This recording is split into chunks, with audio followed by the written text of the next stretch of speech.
एक छोटा सा गांव था, बहुत ही गरीब और लाचार। लेकिन सालों पहले यही गांव बहुत ही खूबसूरत और अमीर हुआ करता था। सुबह होते ही रास्तों पर सोना चमकता था और हर जगह हीरे बिखरे रहते थे। गांव वाले इतने अमीर थे कि उनकी जिंदगी किसी सपने से कम नहीं थी। लेकिन एक दिन इस गांव पर कुछ बदमाश गुंडों की नजर पड़ गई। एक सुबह जब गांव बिल्कुल शांत था, तभी अचानक कुछ गुंडे वहां आ गए। उन्होंने लोगों को मार पीट कर उनका सारा पैसा लूट लिया और गांव वालों को पकड़कर जेल में बंद कर दिया। धीरे धीरे पूरे गांव पर गुंडों का राज हो गया और उस दिन के बाद जो गांव सबसे अमीर था वही सबसे गरीब बन गया। लोग भूख और दुख से मरने लगे। गांव से कुछ दूर एक छोटी सी नदी के पास एक लड़का रहता था जिसका नाम था तरुण। तरुण अक्सर नदी के किनारे बैठकर रोता रहता था। मम्मी पापा आप लोग कहाँ चले गए? सालों पहले उसके मम्मी पापा किसी काम से गांव से बाहर गए थे, लेकिन कभी वापस नहीं आए। तरुण हर दिन उन्हें ढूंढता, लोगों से पूछता, लेकिन कोई जवाब नहीं मिलता। आखिरकार उसने मान लिया था कि अब वे कभी वापस नहीं आएंगे। लेकिन एक दिन सब कुछ बदल गया। एक सुबह तरुण गांव के पास से गुजर रहा था, तभी उसने कुछ अजीब देखा। गांव का सबसे बड़ा गुंडा कालू राजन अपने आदमियों के साथ लूटे हुए पैसे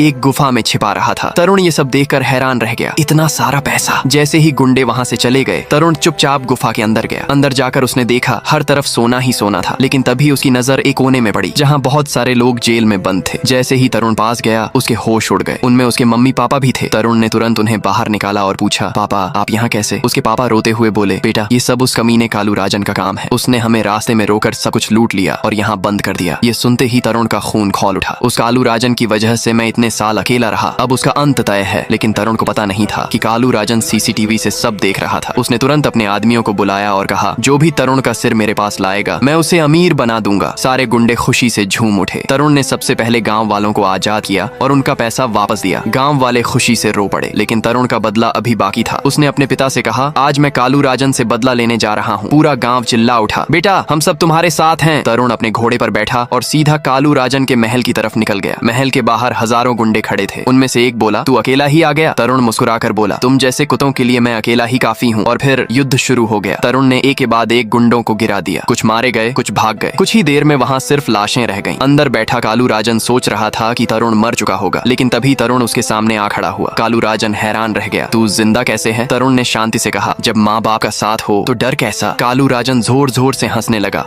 और अपना हथियार निकाल लिया। गुंडों से बच गया, लेकिन मुझसे नहीं बच पाएगा। लेकिन तरुण की आंखों में डर नहीं था, सिर्फ अपने लोगों का प्यार और गांव वालों का भरोसा था। अचानक उसके अंदर एक अजीब सी शांति आ गई और अगले ही पल वह अपने घोड़े पर बैठा और धीरे से बोला, तेरे जैसे शैतान के लिए मेरा घोड़ा ही काफी है। और फिर तरुण ने अपने घोड़े की मदद से कालू राजन को खत्म कर दिया। और इस तरह तरुण ने सिर्फ अपना ही नहीं, पूरे गांव का बदला ले लिया।